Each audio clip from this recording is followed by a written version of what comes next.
Hello everyone, this is a Gamewell Zans 400 fire alarm control panel. These are fairly rare, and they were produced from the 1980s and possibly into the 1990s. These are conventional panels with a modular design, allowing for a variety of applications for small to medium-sized facilities. So let's take a look. Before we open the door, there's a bunch of LED indicators that are viewable from the outside. There were 4 different cabinet configurations for the Zans 400. This is a 2-row configuration for up to 12 zones. There is also 2 4-row cabinet configurations, one with 24 zones and another for 12 zones with additional space for audio components. Lastly, there was a single zone version in a much smaller compact cabinet. Like most older Gamewell panels, the Zans 400 uses a Cat60 key.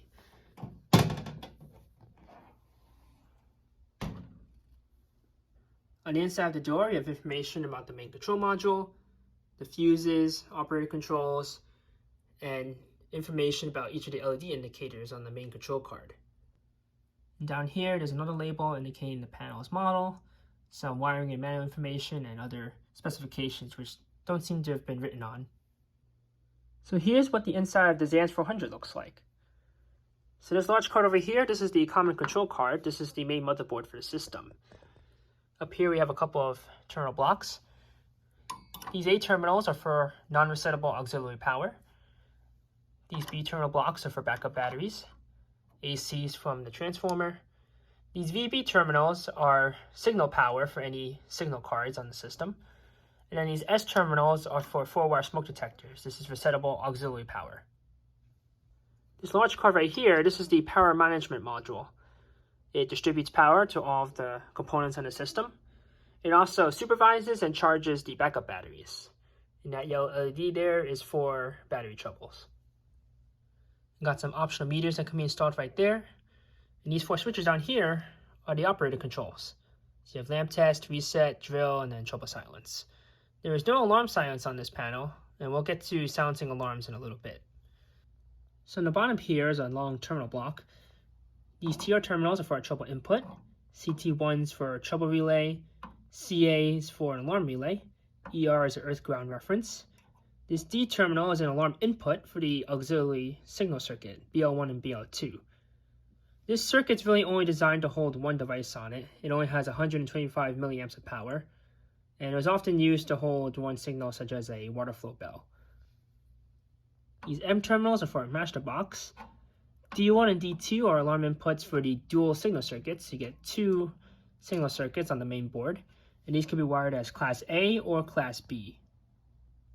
Now for daughter cards, this card on the left here, this is a alarm trouble card. It contains system indicators for power, alarm, and trouble. It also supervises the daisy chain of modules, the auxiliary signal circuit, and it also checks for ground faults. This card was taken out the system pretty much when in function. Same with that card. This slot right here is for an optional master box card. And then this slot here is for a March time coder card. It will code the signal circuits at 120 beats per minute. And then this card right here, this is a D2 card. It's a dual signal circuit card. And this just controls both of the built-in signal circuits on the main motherboard. It supervises for opens, grounds, and shorts. And there's also fuses for each of the signal circuits. And now for all the various modules on the system. So each module connects in a daisy chain configuration from the main motherboard. And they all connect like this, and then a longer ribbon cable connects to the card on the next row within the cabinet. And all the cards on this panel, these are all Z1 initiating zone cards. These are just standard zone cards. There is also a ZS1 supervisory card, a ZV1 card with built-in alarm verification for 2-wire smoke detectors, and there's also a D1 signal card, which just adds an additional signal circuit to the system. So each of the module cards plugs into a ZD motherboard that connects to the master motherboard, and it mounts along the rails inside the cabinet. So for each zone card, there's an alarm LED, a trouble LED, and then a switch to isolate the card from the system. We'll demonstrate that in better detail when we put the system in alarm. Each zone card has 9 terminals on it. Terminals 1 through 4 are the actual zone circuit, and this can be wired as Class A or Class B. Terminals 5 and 9 are the alarm outputs. 5 is silenceable, 9 is non-silenceable. And these were used to control LEDs and remote enunciators, or to control the signal circuits and selective signaling operations. And terminals 6, 7, and 8 is an alarm relay for that zone. The ZS1 and ZV1 modules pretty much function the same. The only difference is on the ZV1 modules, terminal 9's alarm output only activates when the system is in verification mode. And then the signal circuits, these last few terminals here will be used to connect auxiliary power to each of the signal cards, usually the VB terminals.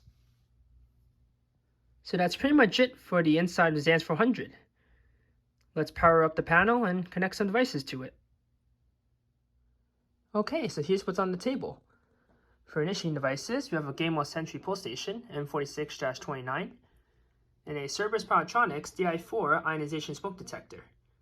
And this is a Powertronics detector, but for a brief period around 1989 or so, Cerberus owned both Powertronics and Gamewell, and Gamewell had an ionization detector head just like this. I believe the model was F7, and it would have been on a Z77 conventional detector base. But Gamewell detectors from this time period are very rare, so I'm just settling with a Powertronics detector. For notification appliances, we have a Wheelock 34T24 horn, a 3424 horn with a WS24 strobe, and a Honeywell strobe, which I'm not going to remember the model number for, but it's a rebranded WS24 strobe.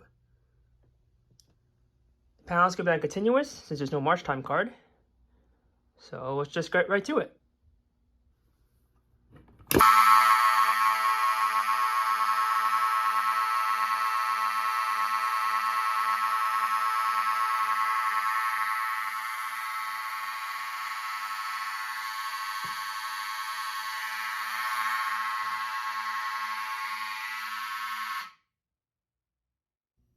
So we have audible silence here.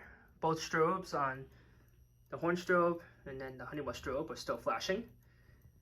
This is not a 7002T, it's a 4-wire model. It's also why the signal did not skip at all. Now how I did audible silence on this panel is there's an auxiliary signal circuit right there labeled BL1 and BL2. And it's really only meant for one signal, but both of those strobes are low current enough so you can have both on the same circuit. So we take the alarm output from zone 1, that black wire on terminal 9, and that wires into the D input terminal for the auxiliary signal circuit. And after cutting a diode on the alarm trouble card, we have a non-silenceable circuit. So it's pretty cool. So the pull station is on zone 1, which is an alarm, and the trouble LED is also on because the circuit has been isolated. When the switches are depressed, the zone isn't exactly disabled, it's just isolated from the alarm trouble card. So it will still alarm, however the main system card won't sound the regular signal circuits. So that's how those work.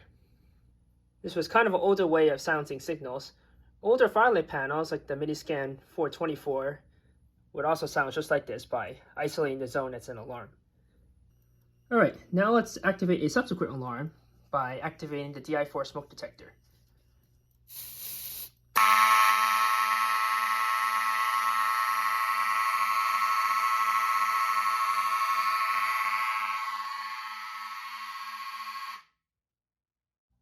So now both zones are an alarm. And as these zones are only isolated, if we were to unisolate any zone, it'll resound the signals like this. Okay, the strobes will continue to flash. So now we can reset the pull station and air out the smoke detector.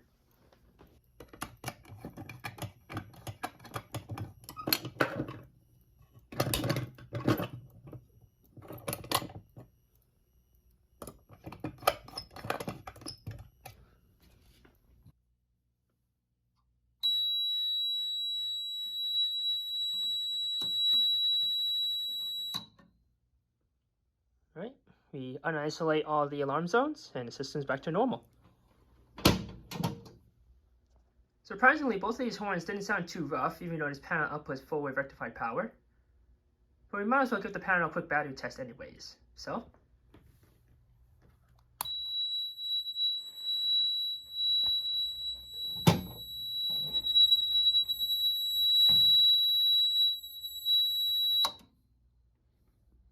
Okay, so the AC power is connected.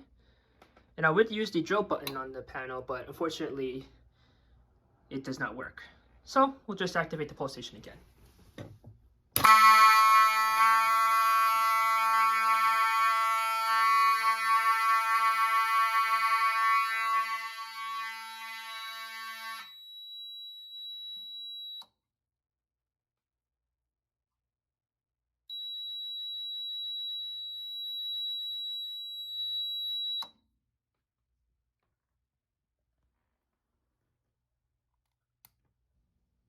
All right, and we're back to normal.